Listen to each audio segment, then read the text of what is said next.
Okay, so for tonight in our master class, we are continuing to learn about the bandhas.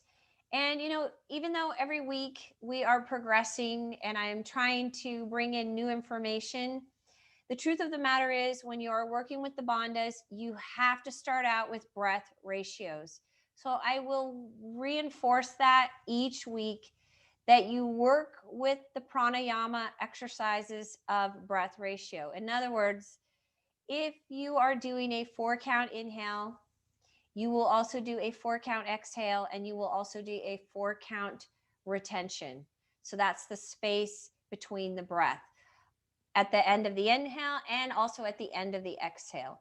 That's what needs to happen. And when that becomes comfortable, then that is when you start to introduce the bandhas.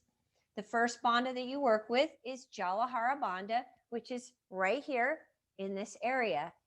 Jalahara Bandha, remember, can be done at all cycles of the breath. So all of the different portions of the breath, you can hold Jalahara Bandha, no problem. Throughout all the different postures, you can engage Jalahara Bandha. The bandha that we're going to be talking about today or tonight is Uddiyana Bandha. And Uddiyana Bandha is very different. Remember that when we are doing pranayama, we are cleansing the body. And when you use the bandhas, it intensifies that cleansing process.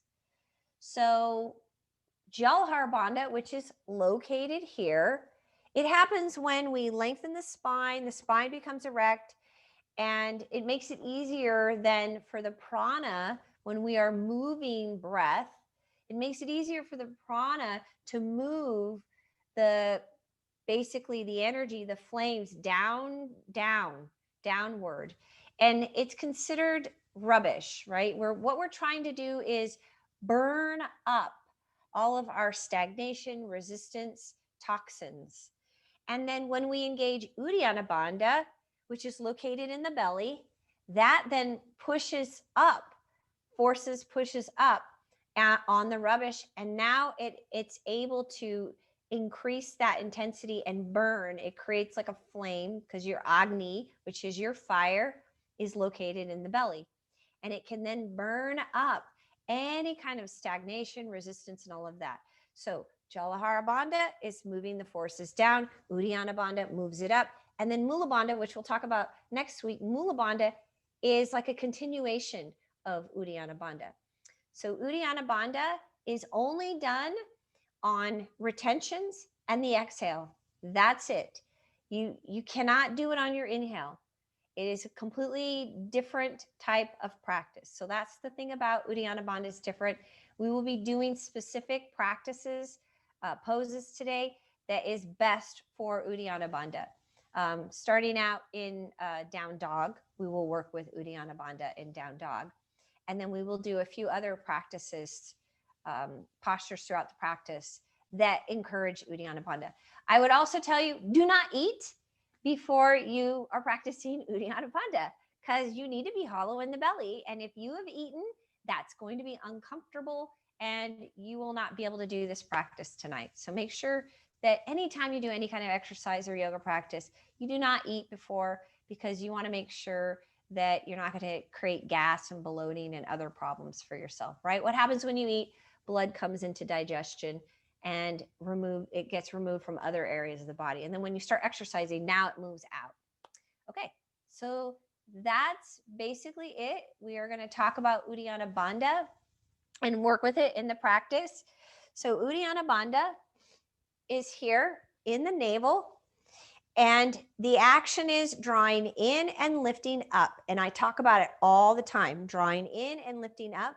You literally get hollow in your belly and it pushes the organs to the outside in your hollow. There's like a bowl in there. And that's what you want to experience.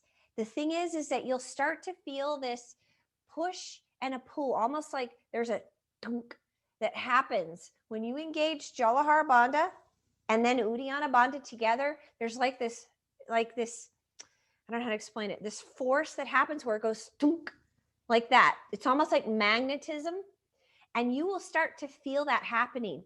And that means you're getting it. You're getting it. You're getting it. It's happening. Okay.